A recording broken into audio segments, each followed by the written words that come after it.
Since the SCOTUS leak about the upcoming possible overturn of Roe v. Wade, Democrats have been going crazy. The governor of New Jersey went on MSNBC the other day to show his disgust. I want to talk about some of his comments and then tell you the ugly truth about pro-abortionists. What's your reaction? Disgusted. Sadly, not surprised, but disgusted. Thank God I signed our Reproductive Freedom Act earlier this year, which guarantees a woman a right to an abortion in New Jersey. Just a quick note. In New Jersey, it's legal to have an abortion at any stage of pregnancy. 10, 20, 30, 50 years from now, we got to look back and ask ourselves, did you stand up for the American woman? Did you stand up for her ability to make a decision about an abortion with her doctor and only her doctor and no other considerations? With no other considerations? That's kind of the problem, isn't it? There is another human being growing inside of the woman, and we think they should be taken into consideration. These ridiculous 6-week rules. My wife and I have compared notes. We don't think we knew that we were pregnant with any of our 4 kids in 6 weeks. Did you know she was pregnant at 10 weeks? How about 20 weeks? Or how about 30 weeks, Governor? Or did you think your wife just swallowed some watermelon seeds? We all ought to be really, really concerned. War has been declared on the American woman. War has been declared on the American woman. So says the governor of New Jersey, Phil Murphy, who is absolutely disgusted with the thought that the Supreme Court could overturn Roe v. Wade. But that's an interesting choice of words, isn't it? A war on women. That's how the left like to characterize it. But it seems to me that it's more like the left have a war on babies. Look, I want to break this down so everyone can understand all sides of this issue. If a person believes that life begins at conception, then they're completely anti-abortion. And how could they not be? They believe it's a life, and an abortion is terminating that life. That's group 1. Then you have group 2. People who don't think it's a life at conception, but that once the fetus has fingers, or starts to dream, or can feel pain, or has a heartbeat, then it's a life. Those people believe that there should be a limit on how late into her pregnancy a woman can have an abortion. Then there's group 3, the people like the governor of New Jersey who are so disconnected and selfish that they don't feel a thing when a woman who's 9 months pregnant kills the baby in her womb.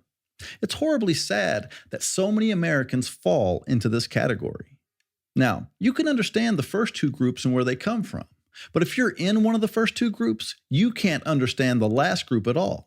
When my wife was 9 months pregnant, my son was over 9 pounds. That's not a clump of cells. That's a baby, a really big baby. And if you think killing him would have been okay, something's not right with you. Now, there is a little bit more to the third group than meets the eye. They pretend that it's about women's rights, an argument that falls apart the first time you see an ultrasound. From what I can tell, the pro-abortionists are made up of people who think one of 2 ways. They're either selfish people who don't want to take responsibility for their own actions, they use abortion as a form of birth control, and they care more about themselves than anyone or anything else. Or they're individuals that don't want lower-class people to breed. It's true that a lot of aborted babies would have been born into troubled homes, single mothers, poor families, alcoholics, and drug addicts. Group 3 looks at the problems in the inner cities and thinks, you know what? If we can stop those little bums from being born, that'll fix the problem. Now, I'm not saying they're motivated by racism, but 38% of babies aborted every year are black, while blacks only make up about 13% of the population.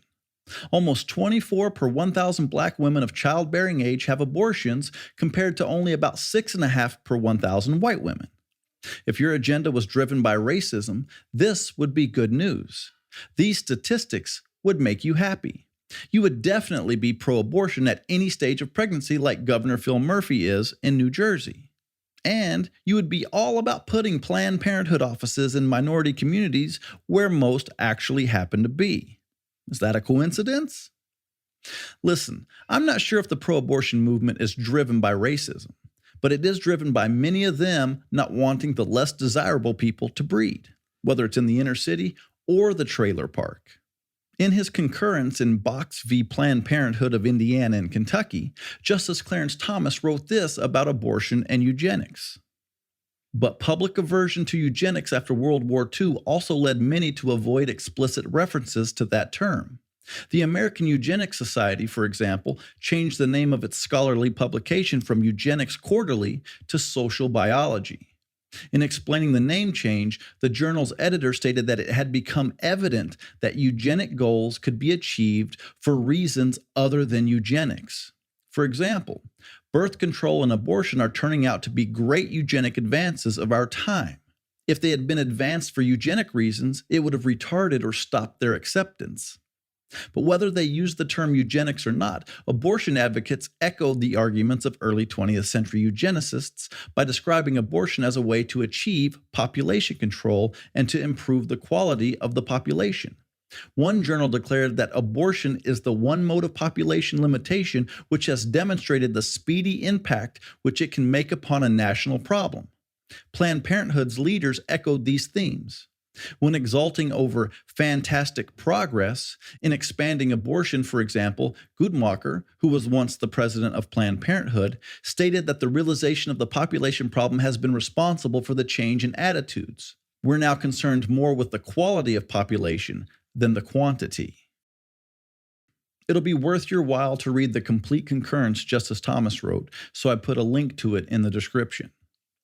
Like the late economist Milton Friedman used to talk about on many issues, there is an unholy coalition. And in this case, you have some people, mostly foolish women, who believe abortion is about women's rights. But then you have another group who are using these foolish women for something far darker. These women are being used to hide the real reason a significant percentage of pro-abortionists support such a gruesome and barbaric act.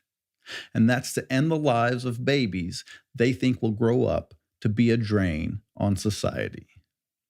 That's the ugly, simple truth. Hey guys, thanks for watching. And if you all want to support this channel, check out the links in the description and let's keep putting some common sense back into the great debate.